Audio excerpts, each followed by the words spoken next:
बाजार। Hello everyone, नमस्ते। मैं हूं आपका होस्ट प्रतीक गाड़िया and I'm the founder and CEO of the Yarn Bazaar. The Yarn Bazaar has been conducting webinars and podcasts during this lockdown time in line with our mission to offer insights and management mantras to techpreneurs and bring a positive change in the industry. Today's session is a roundtable format with influence in the textile industry across the value chain, as well as we have one expert from outside the industry.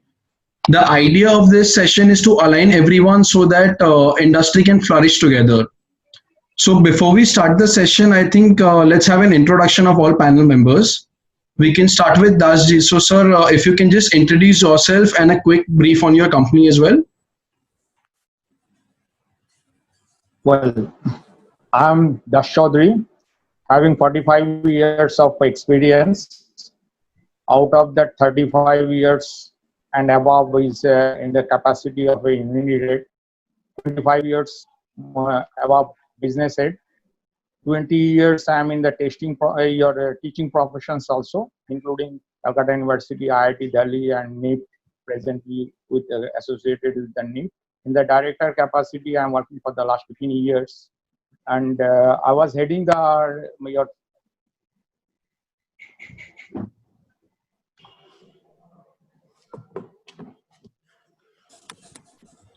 Hello. Yes, sir. Prior to join Nagarika, I was heading the Fashion Research Center of Birla Cellulose, known as the TRADC. Now in Nagarika, as such, we are basically a merchant export organizations, and we have our manufacturing activities of yarn dyeing, and so many other activities in textiles. Manufacturing activities are two: a spinning mill and yarn dyeing, fiber bleaching for medical textiles. These are all about our companies. Okay, thank you so much, sir. Narasimha ji, can we have your introduction and company brief, please? Very good morning to all. My name is Narasimha Murthy.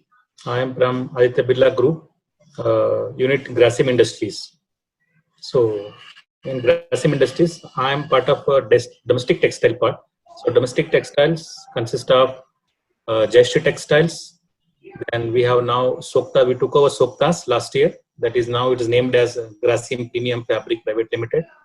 And we have one more unit called Vikram Woolens in Gwalior. So basically we are into Jayashree is into linen fabrics, yarns, and we are also into merino wool or wool blended worsted yarns. And Soktas, we are into premium cotton fabrics, yarn dyed, only yarn dyed premium cotton fabrics. Future we are planning for fabric dyed also.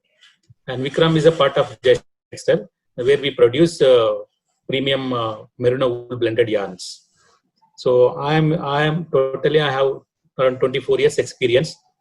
So across textile value chain, start from fiber to fashion.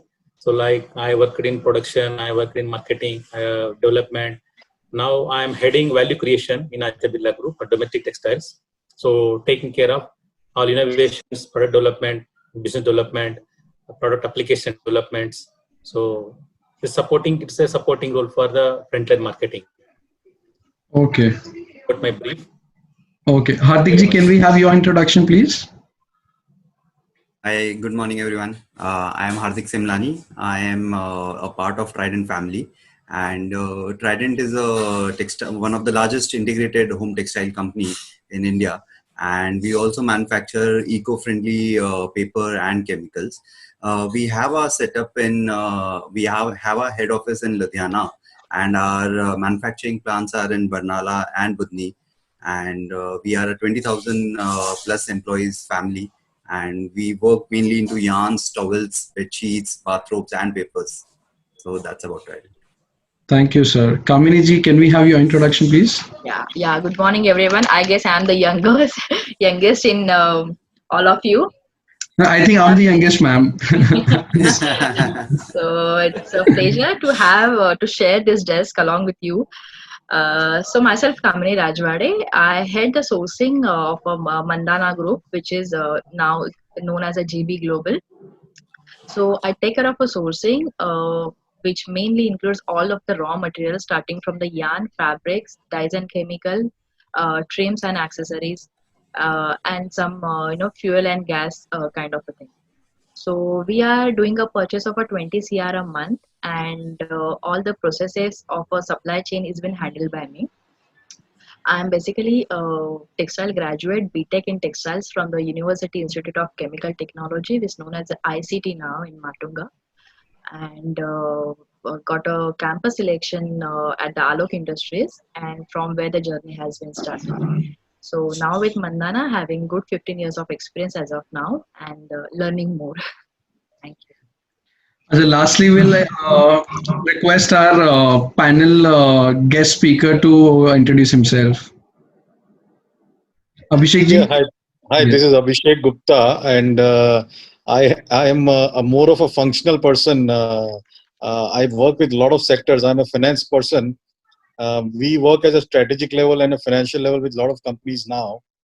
I have a tea company of my own called Coach Ventures, and we help with SMEs.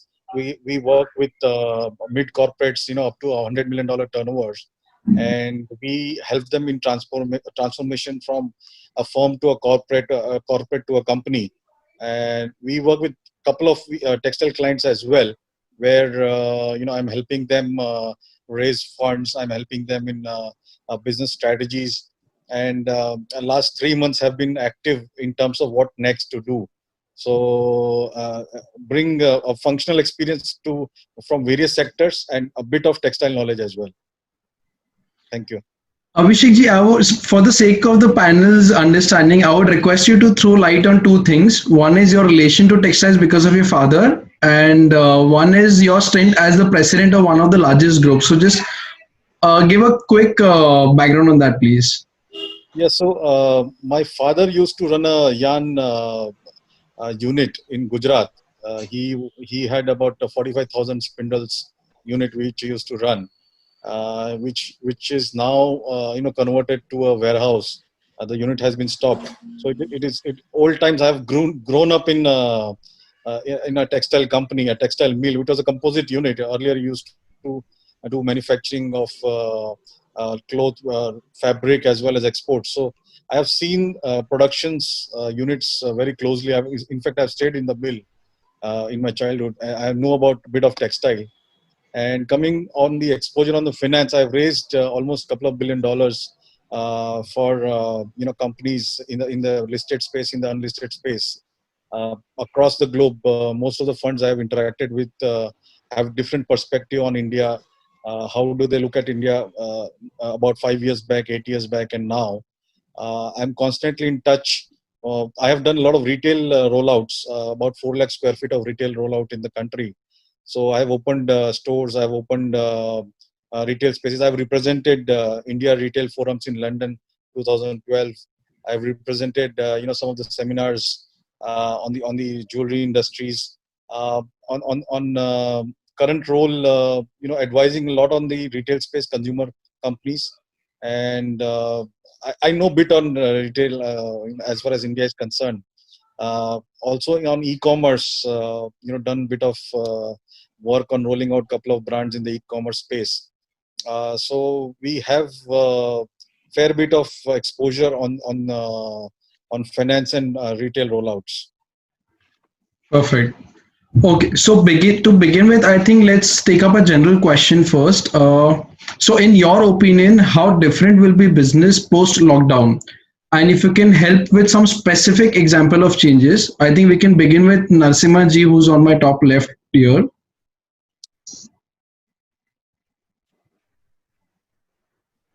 Sir, your mic is mute, so if you can just unmute it. Oh, perfect. So post lockdown, so it's a industry, textile industry. I feel it's a crisis as well as a good opportunity. Okay, so every crisis will bring us an opportunity as well. So they changed mindset and also using a lot of technology, especially the digital way. So to prosper in this post-COVID market scenario. So specifically relevant to my business, if I tell about our business specific to domestic textiles, post-COVID, will bring a lot of changes in our product as well as the working culture. Okay. So as far as the product is concerned, so there is a lot of demand or expectations in terms of wellness range, like for example, a lot of antibacterial, antivirals, lot of products which customer expects. So those products we are already producing. So we have started manufacturing antiviral products in linen, in cotton, so in wool blended yarns, so all kind of a category to serve our customers. And apart from that, a lot of like functional performance range fabrics requirements will increase. That's what we're expecting. So it's a good value addition for our product, as well as we are making the consumer safe from this kind of a bacteria, virus, whatever it is. And as far as the our situation, like market condition or the sale, what is concerned, so we expect this year it will be a big challenge. Okay, it's not going to be like easy, because it has caused a lot of damage. We have to accept that it has caused a lot of damage in terms of demand for the product, because there is no, all the retails is shut and the industry is now recovering slowly. So we are expecting a lot of challenge. So hopefully we are confident that we'll overcome this. So this is not be permanent. Maybe like, for example, we have around a 50% reduction in the SS20 orders for this. So it may go up to March end, 20 end will be there.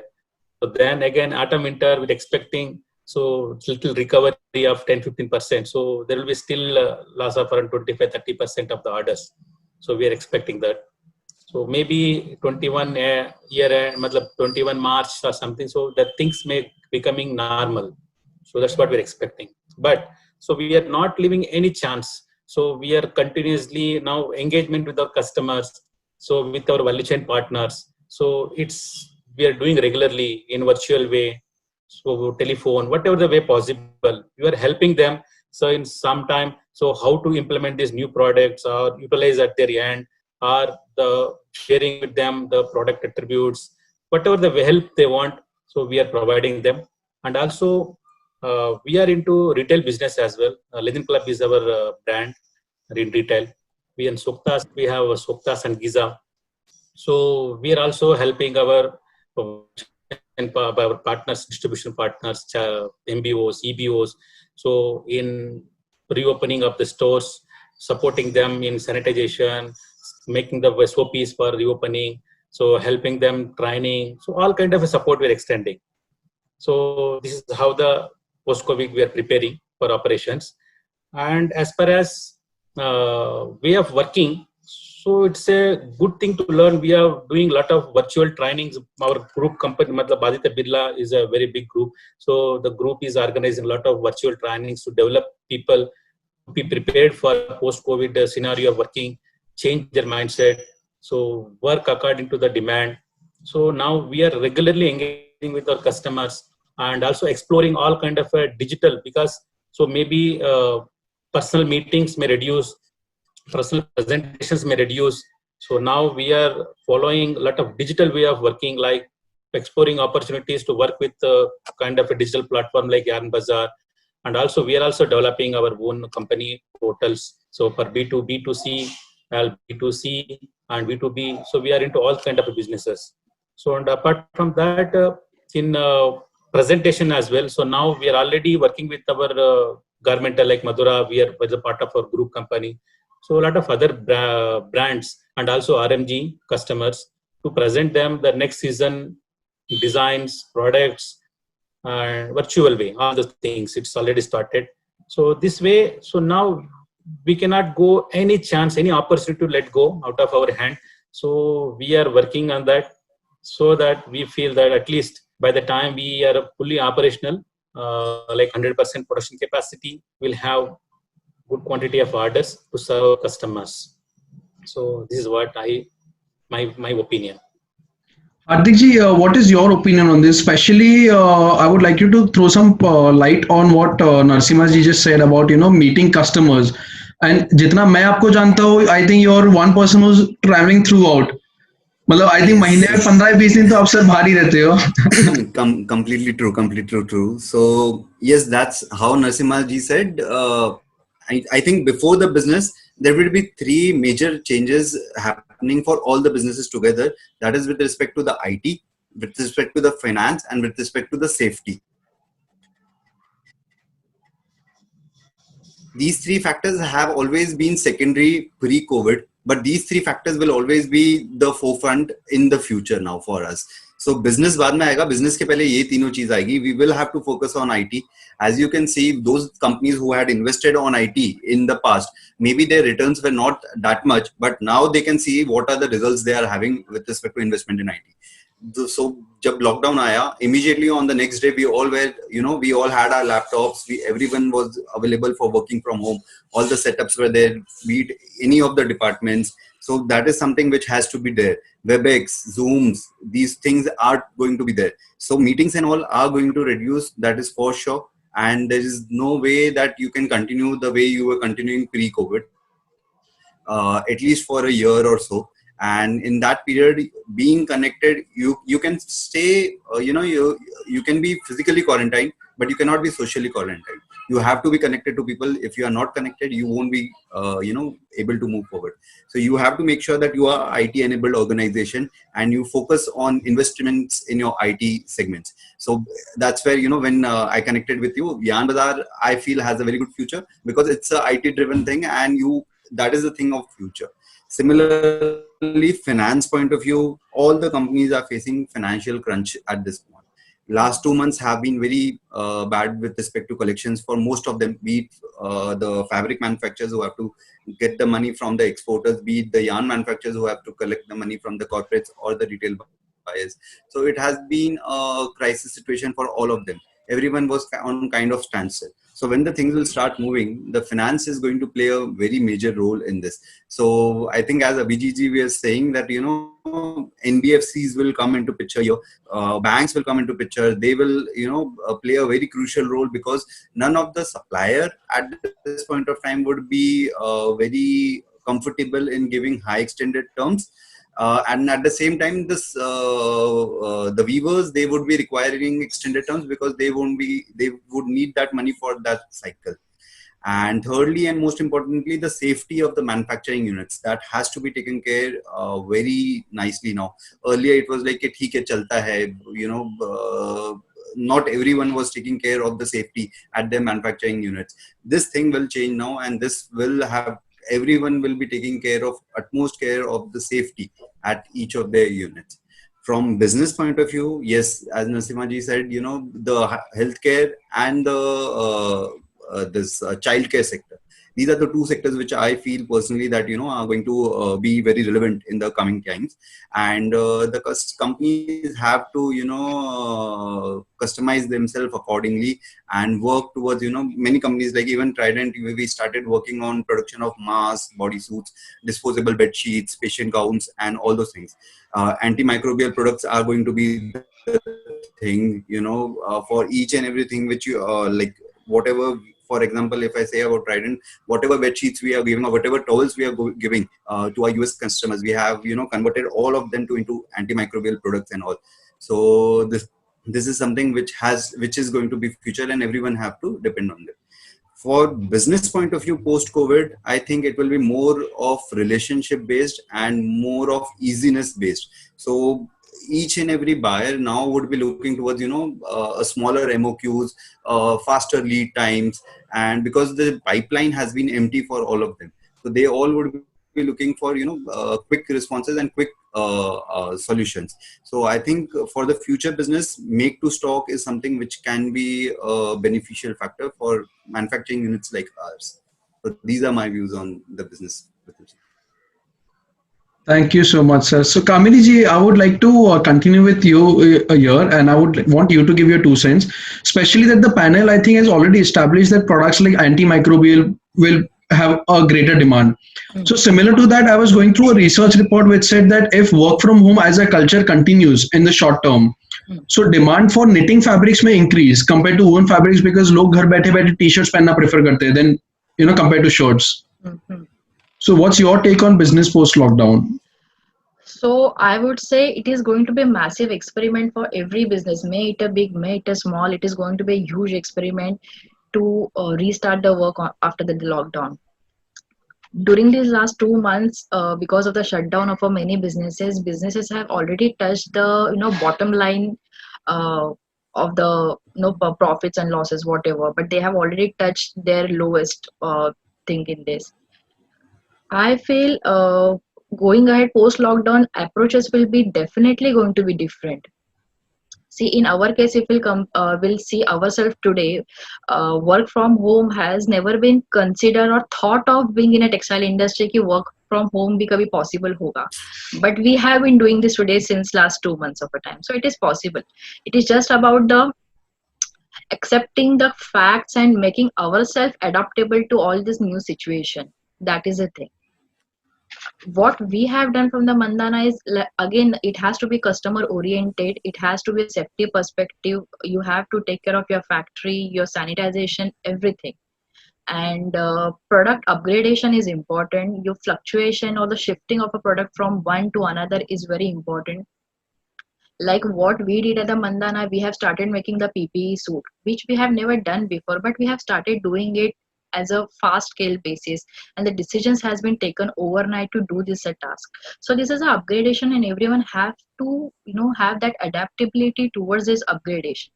It will definitely be a baby steps after the post lockdown, but it depends on the risk and company to company, uh, what major risk or how they quantify this risk up to. So it's an individual call of a company basically. Some may call it a big risk, some may call it as a small risk, or some may call it as an opportunity as well as of now. So it will depend from company to company. This effect of this lockdown or pandemic situation is very uneven effect. Today sitting here we can just predict what can happen next, but we are not really sure what is going to be the exact situation. So this unevenness, we just can avoid this by just cooperating each other, being in this industry. And that's how the unity of industry, that is what is required as of now for the post lockdown work. I think that's a good point, ma'am, because on one side you can look at it as a set of problems, but on the other hand, if we go back to history, I think Fortune 500 companies were made after every recession. Yes. So I think that brings a huge set of opportunities for everybody to actually, do something better. Daji, what is your take on this? What do you think business would be post lockdown? How different would it be? Basically, see, we in Nagrika, we are having four different activities. One is the yarn manufacturing activities. That is where we are now. Right now, we are having started our activities with 35% of the utilizations, and maybe shortly we will be going to the and yarn dyeing, all course, almost 10% we are running, 90% stock. Fiber bleaching, it is rather over occupied now. We are increasing our productions in fiber bleaching, which is used for the medical textiles export. Now, for merchant export, yes, merchant export of the yarn, that is increasing, considering the dollar prices, future dollar prices expectation. So that is where we find it, there is a good potentialities now, particularly in some of the countries where so more labor intensive countries like Bangladesh or this kind of countries. So there we find a good opportunities. As such, now this is about the Nagrika. Now I being a generalist, I'll talk about the certain things about the markets. No? So market, if we divide it into two parts, one is a domestic market and another is an export market. In domestic market, I personally feel this will be more stable, maybe. Maybe for the initial 3, 4, 5 months may not be, it will be that comfortable, but the stability will come little faster. But for the export market, domestic market, to my knowledge, it is something around $80 billion is the domestic market, and export market maybe around say $40 billion. So export market, to my knowledge, it is by and large pipelines. That is more than $350 billion is the total international trades. Out of that, $150 billion is there in the pipeline, means from the factory till the godown of the international buyers. So that is one fashion season is there in the pipeline, and that probably in the these things for the summer season. You can say the summer season product which are there, that is there in the pipeline, and probably international market is hardly going to have any create a markets. Now winter season material has already been dispersed, so international market, I think it will be very difficult to get an breakthrough for the coming two fashion calendar. So maybe, and domestic market, of course, I think for the first 3 months, maybe it will be something around 25 to 30%. Maybe thereafter, second quarter, it can go up to 65 to 70%, and third or fourth quarter, it will start by reaching its existing level, and thereafter, it will go on. Now, how it will improve. So now we all had seen that there is a lot of migrated people who are working here and there. So around say 100 1 crore peoples will be shifted. So there are different governments is working on this thing. Yesterday only I came to know that government of UP has signed up an MOU with their industrial association. So they had already shifted 25 lakhs people from the different part of the country, and they are going to create an employment of 75 lakhs people in UP itself. So they had asked their entrepreneurs what are the skill level of different peoples of their state and how they can be accommodated there itself, and what are the kind of an industry can be grown there, and how those things are, what are kind of an help they require from the governments. Like this, some basic exercise they are going to do. So these will be another big threat for the industries in the coming time. Migrated workers, I think it will be a big threat in the majority part of the countries, and that may give it different dimensions altogether. Now, to my understanding, there are 3-4 industries which will be in the priorities. One is pharma, another is the food processing, third one is of course textiles, and especially with the garmenting. So, and the garmenting, see, until and unless that village-based economy will grow up, surplus money from the village will come up. So probably rest of the industries will not come to a comfortable level. And post-corona, I think that will be the biggest repositioning of the industry as such, and industrial worker as such. There is a skill which were there in a haphazard way, had certain difficulties at their level. Now they will be available at a much cheaper cost in their own comfort zones, and there might be some micro or small scale industries, and maybe I do not know, time can only give us an opportunity how microfinance or crowd finance can make it happen, and how the e-retailing etc. people can do, the big organizations can do the outsourcing from such an organization, developing the skill hub from there, and make the product cheaper. Though we know a lot of international sourcing, they are targeting India as an sourcing hub in the coming time to come. But in matter of a fact, the average of the country, if we compare India with China, 13% is our operating cost is higher, and the finished fabric, it costs approximately say 25% of the retail prices. So that way it is a big challenge for the industry how to cover up. So one is in our cases, because with my earlier experience with the TRADC, I did a lot of homework on these things, and that is how I helped the cellulose teams to reposition their product. So there it is a sourcing cost of the products, your logistic cost, and hub culture. Now any big brand, anybody is having a brands, they need to increase their profitability using these hub peoples. Those who are today they do not have the skill, they do not have the knowledge probably, but they are having a cheaper manpower, and probably they can be tuned like say China, and probably that things are going to happen. Wherever there will be a worker, wherever there will be a raw material, based on that things, I think there will be a repositioning of the industries. It will not be like the past. That will be the biggest changes what I can foresee in the coming time. Now, second, about the fiber composition wise also I had a different opinion. Now, post-corona, there will be big changes because China was sharing 45% of the global trade. So, entire world is going to stand against China, particularly Japan, German, Vietnam, USA, India together. So how they will chase China? China was consuming 11.5 million tons of cotton, and now they had reduced their cotton consumption to 8.5 million tons, and their actual cotton production is 5.5 million tons.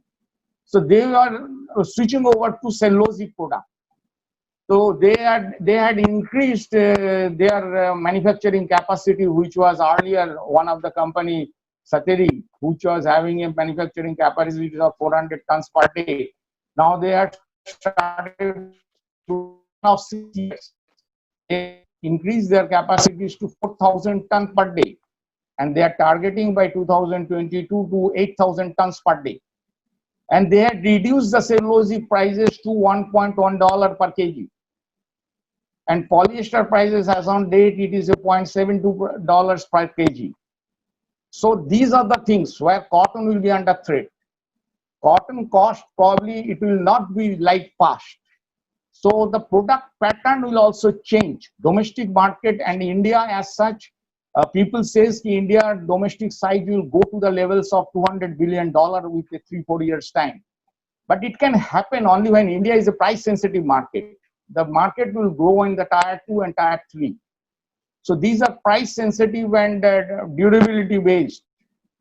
So these are the issue where probably cotton viscose or cotton polyester kind of a things, and maybe what we were discussing in the initial stages about the knitted fabrics, those things will be in the, may create a new opportunity for domestic market.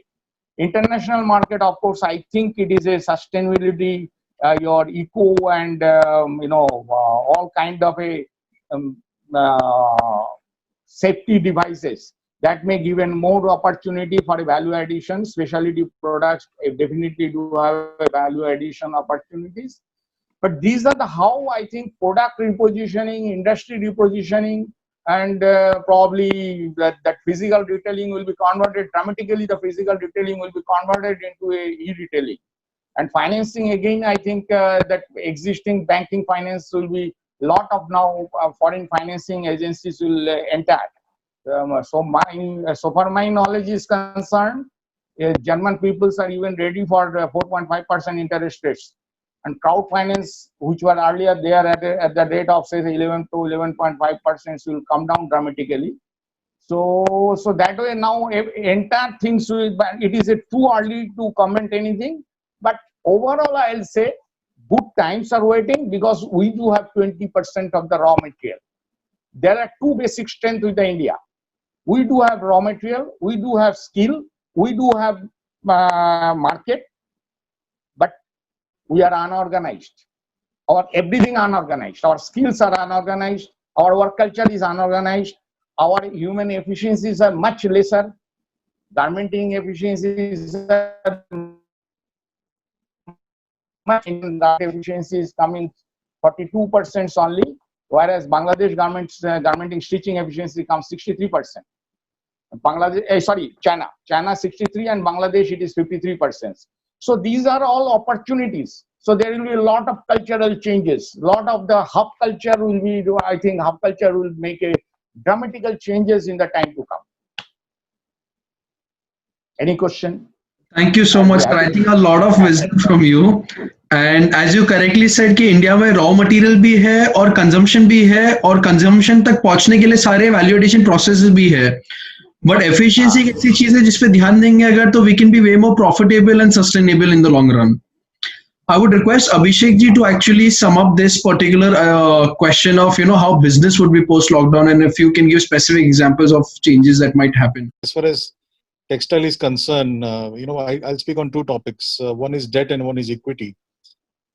India, there is a priority lending for textile, and if you ask me, the total debt disbursed by the entire banking system, about $1,000 billion, significant goes to textile. It's in the top 5 in terms of lending, and banks have had good and bad experiences and from the sector. And pre-corona, textile was not in a favorite sector to lend by the banks. Textile, gems and jewelry, iron and steel, some of the sectors where banks have burned their fingers. So post-corona, and of course, as Das ji said rightly, since it's one of the top 5 sectors for the economy, government wants to push the sector not only for employment but for also a contribution to the GDP. Of course, being the advantage of having raw material within the country, we still are behind. We still have efficiencies lower compared to Bangladesh and other countries. So there is a lot of opportunity, which I agree. Coming to the funding side alone, we have seen consumer-facing companies getting deals in the equity space. So retail, there have been acquisitions in branded retail space by Aditya Birla and by Reliance largely, which will continue, which will consolidate. There will be a lot of M&A opportunities on the consumer side. There'll be a lot of acquisitions where small companies will merge into the big ones. So we see a lot of consolidation happening in the equity side. And there is going to be all driven by demand. 1.3, 1.4 billion population is going to demand clothes. So and the shift, as Pratik you mentioned, towards hosiery. I'm happy since I have a couple of hosiery clients as well. The shift is going to bring of course the existing companies will also divert, but this entire work from home culture is good or bad, I don't know, but the usage of clothes will also shift in terms of personal use. So I see from demand, the demand will continue to drive this industry as it's an essential and a necessity. But equity, there'll be a lot of consolidation. Debt, there is a limitation since banks have burned their fingers in the past. I don't know how they will structure it for the future, but a lot of consolidation will happen. A lot of opportunities for companies to also innovate their structure. I have seen few of the receivables getting stuck. So companies who are heavily dependent on receivables will have to rework their strategies in terms of whether they want to go only secured way of doing business going forward. Companies who are generally work a lot on payables, or they have a lot of payables in their books, will have will sort of be sitting on an advantage in terms of low working capital cycle. So there'll be a shift in working capital cycle going forward. People would not want to do business on credit, or they would want to do on secured credit or with large companies only, which I see. And this will bring in again a discipline in the industry, I would say, in terms of working capital. And we see a lot of opportunities for people who are doing the business correctly, and who have a robust system to take it forward. And Pratik, to your comments, I see a great future for you, because you are doing a technology based option, which will be the future. I mean, we are seeing that in a lot of other sectors as well. And textile, unfortunately, it's an old startup. I would say it's a very old startup for India. And now, adoption of technology is also much required in the sector. So we have, this is a very innovative way that you are doing, and I wish you all the best. I think you will do well. Thank you so much.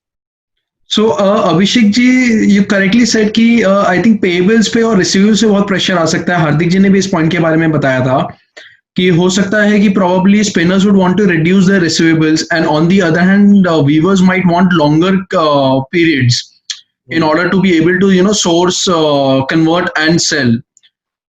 If I were to speak about the Yarn Bazaar, we were definitely very worried because we see as Yarn Bazaar, we are an online yarn marketplace where we work only on advance payment basis. So we were extremely worried that shayad we will be the worst hit because clients will not have the propensity or the cash flow to pay advances for their purchases. But I think fortunately the times have been very favorable for us and we've gained immensely. हम लोग महीने में जितना transactions कर रहे थे, I think we are doing much more than that within 10 days period also today. Very good. So that brings me to my next question actually here. There's a fear regarding two main risks in the market. One is the risk of pending orders, whether they will be fulfilled, cancelled, renegotiated, and the other being payment crisis. So let's take the panel members' view on these two questions. So we'll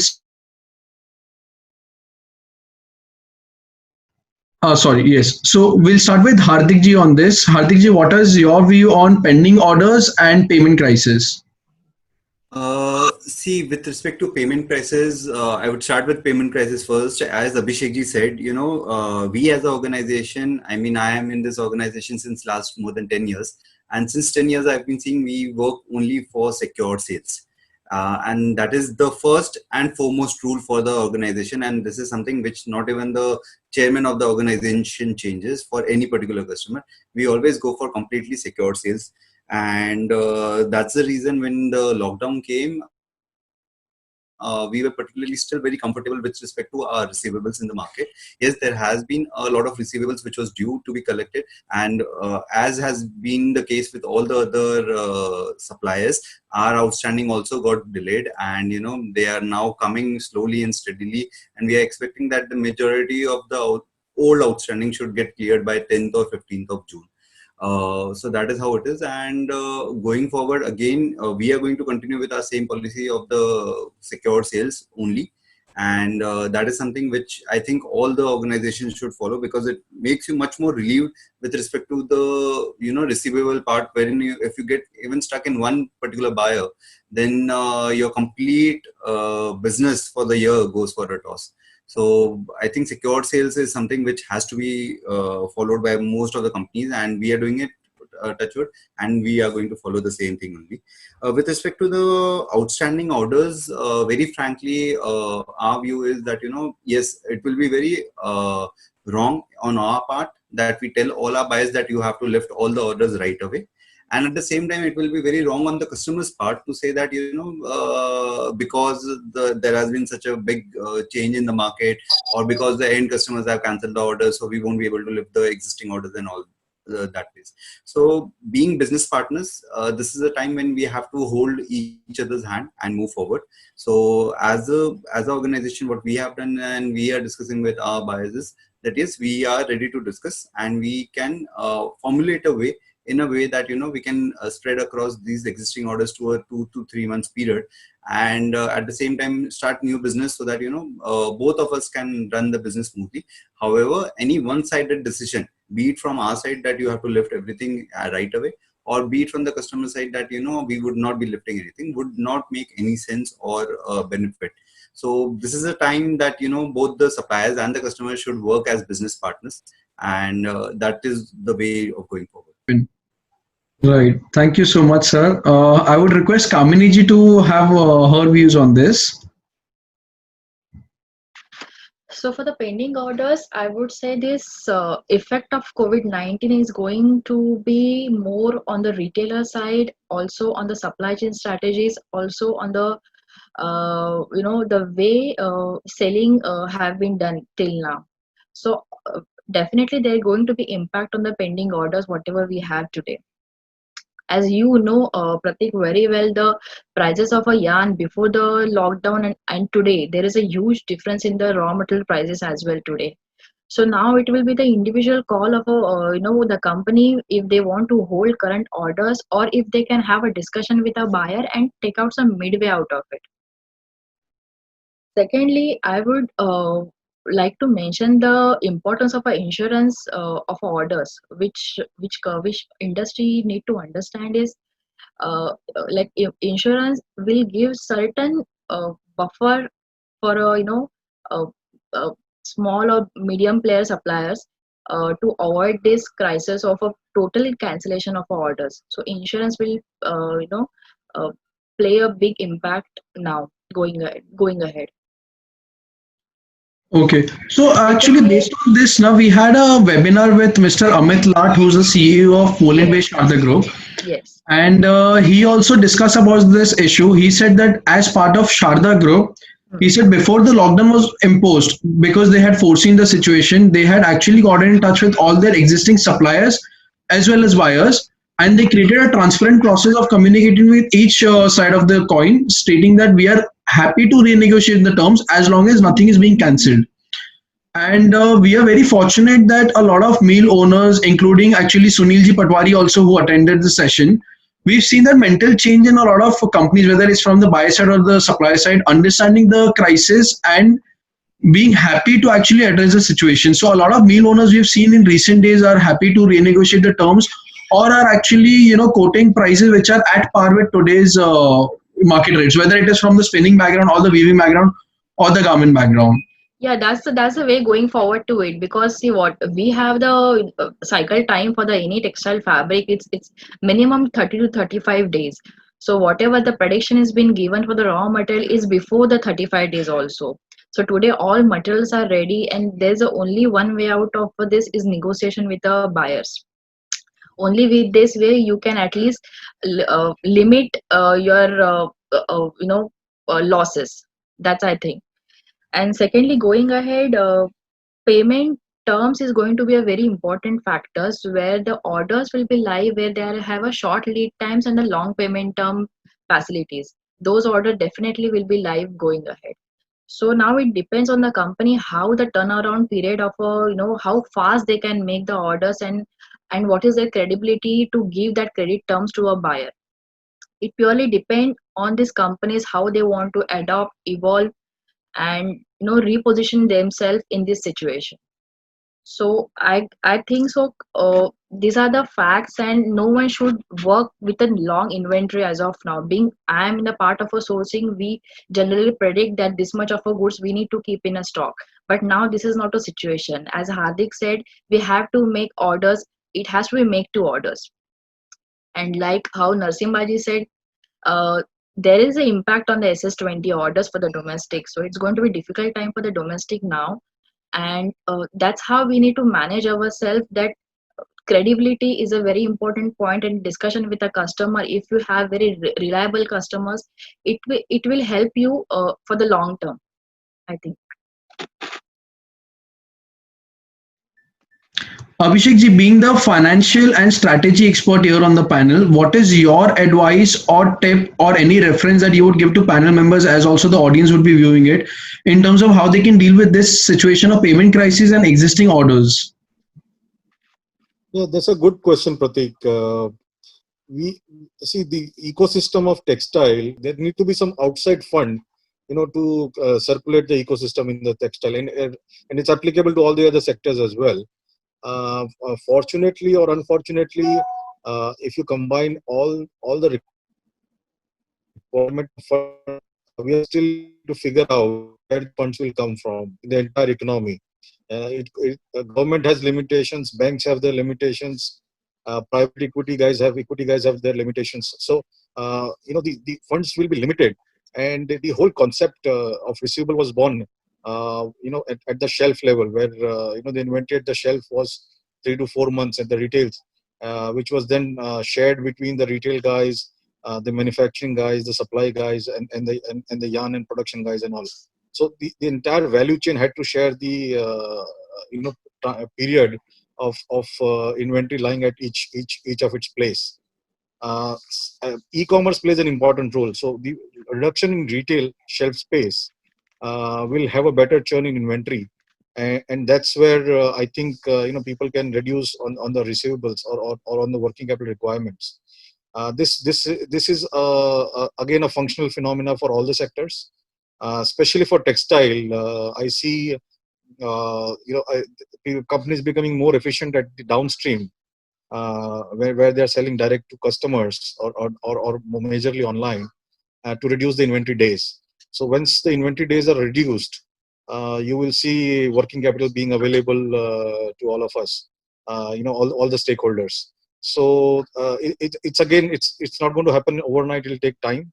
It will take clearance of inventory in the system, and good or bad, but textile also has seasonality. So you have summer wear, which is already not accepted by a lot of guys, and they are pushing for the winter orders. So this has to be again shared between the stakeholders in terms of the inventory. So I believe there will be some companies which will not be able to cope up with this scenario. And when one goes down, when one company gets into NPA or an NCLT, the impact is on the other stakeholders as well. So it will slow down everybody's speed. It will slow down, for companies have to be very cautious on whom they select going forward in terms of their buyers and their sellers both. And as Hardik already mentioned, he's working only on secured orders, secured sales. I believe that is the future. That is where most of the companies will be positioning themselves. Thank you so much, sir. So I have a follow-up question on that. I would like Narasimha ji and Das ji to address it. Since we've discussed these two issues, Narasimha ji, how do you see companies managing these risks or addressing these risks? Or if you were to speak for Aditya Birla, how are you actually tackling this situation? See, as far as orders concerned, orders in hand, and also payment collections. So this is really a very big challenging job now in hands of each and every employee. Because see, to run a good company, so cash is always the king. Okay, so cash flow is most important.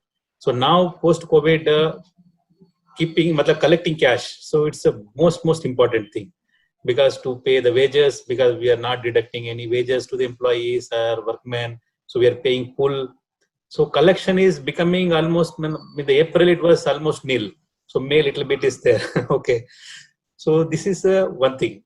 That's a big challenge. But at the same time, as Hardik ji was telling, that we need to balance. We are a partners. We are not doing a one-time business. So which and every customers are our value chain partners. So we have to handhold them. So we have to go together. And simultaneously, we have to see the business finance condition also. So we need to recover. Okay, so a lot of examples in such that lot of collection is becoming one thing. Another thing is the orders in hand. Most of our customers are asking for the discounts. They say the ready goods, they say we lost the season. So you reduce 25%, you reduce 30%. So there's no limitation. So they're asking for discounts. So, and we are into such a business like linen, wool. So this prices of the raw material has come down now, pre-COVID and post-COVID. And wool is like it's every day-to-day prices. So every week action will be there. We have to purchase an action. So there is linen, there is a drop of 35 to 40 cents in raw material price. Wool, there is a drop of close to $1 and above. So now the customers know. Now they're asking for a discounted price based on the present raw material price. So that's also a big challenge for us. But we have purchased raw material pre-COVID. So because we keep normally 3 months raw material stock. So it's a huge investment for us. So now we cannot sell at a low price as well. So now we have to think on a lot of permutation combinations, how we can convince the customer not to lose the orders and also not to lose the customers. And simultaneously, we need to collect back the payments, keep the business in rotation. So it's a huge thing. So we are working. So as a partners, we are explaining to our customers to understand our situation. So to maximum possible time, it's a challenge for every industry, every company. So it's really, we need to work hard and overcome this problem. That's what I feel. I think, sir, there's a very good point that you brought up. I've been personally speaking to a lot of spinners as also a couple of ginners.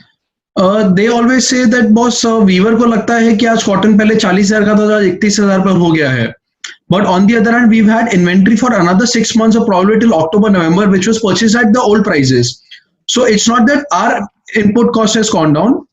Of course, input cost has gone down with the new purchases, but we still have purchases already done for the next 6 months, which we've been holding either as an inventory or as a conversion process, which also needs to be looked towards. But on the other hand एक Weaver को ऐसा लगता है कि boss आज मेरे लिए भी ऐसी हालत हो गई कि मेरा जो मटेरियल था फैब्रिक लेवल पर, या there were a lot of material which were actually in transit, so either in the source go down और in the destination transport go down. So I think there's a lot of alignment that needs to be done here. I would request Dasji to actually speak about this. And sir, how do you think that the company should address this problem? See, there are two different things. One is running a factory. When you are running a factory, then you have to consider what are your cost of fixed costs for keeping it stock. You cannot keep it stock.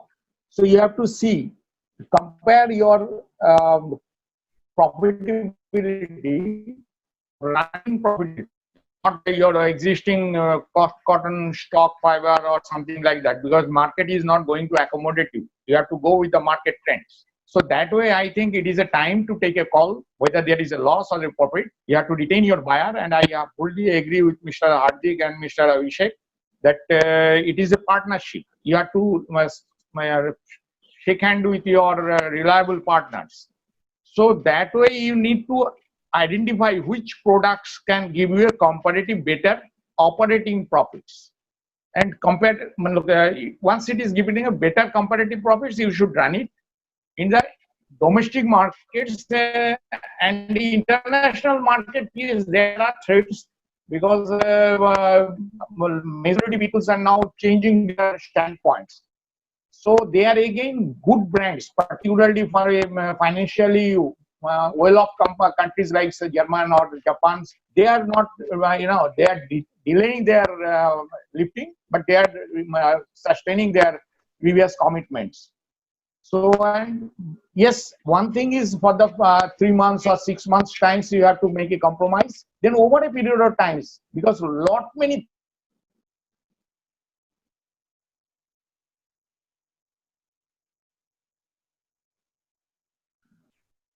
your credit policies should be stringent with time.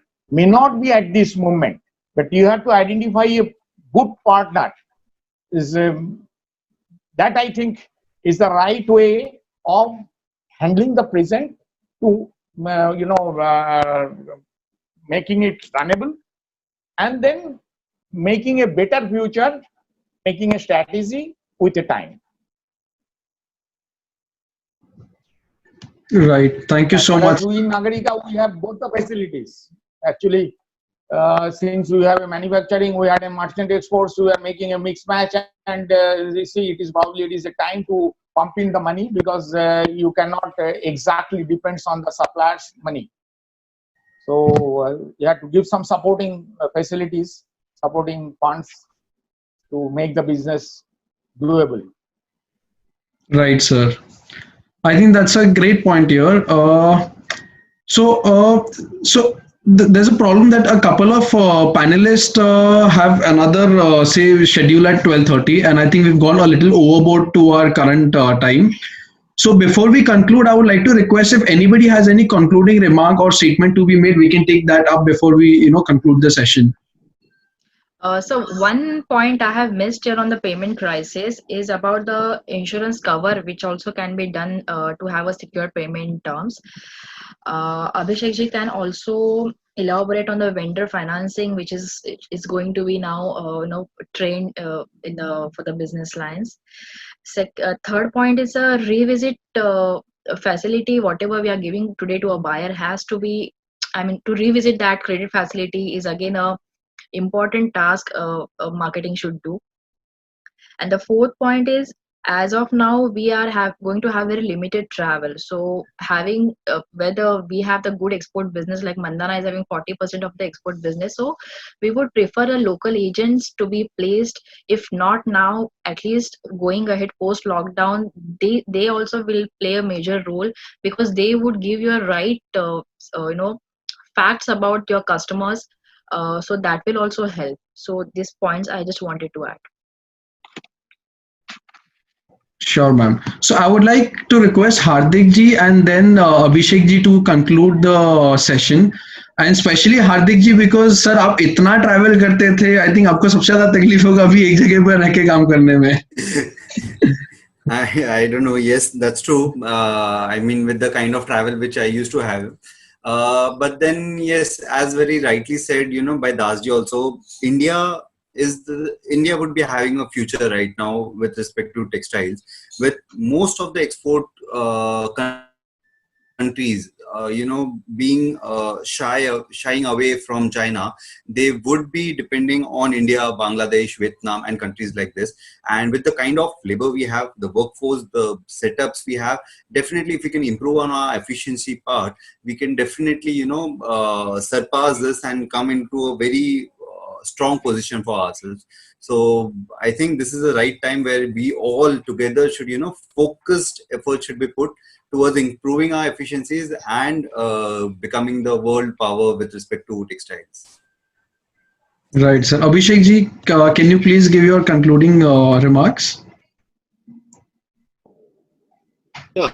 So concluding would be that like all the other sector, even in textile, I believe the big will have to support the small, and the efficient will have to also pull out the slow ones. And I completely agree. India has a huge, bright future in terms of all the manufacturing, and it will be a manufacturing hub for the globe. And I see, textile being one of the top industry. It will be a catering to the world for made in India for the world. So just keep supporting each other, and we will be there. So I think it's safe to say that now we all need to do hand holding, whether it is with our buyers or our suppliers, and only together we can all flourish. Yeah, I would say a knowledge transfer would be a great, tool in this segment. Today, all the big companies, they have made their strategies, they have made their protocol, they have made their safety norms.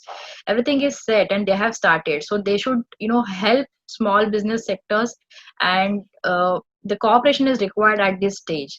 So it is very important that we need to stand together now. Services is going to be very important, part post lockdown if you want to attract a more business. So we need to put our hands together to walk on this crisis actually. Okay.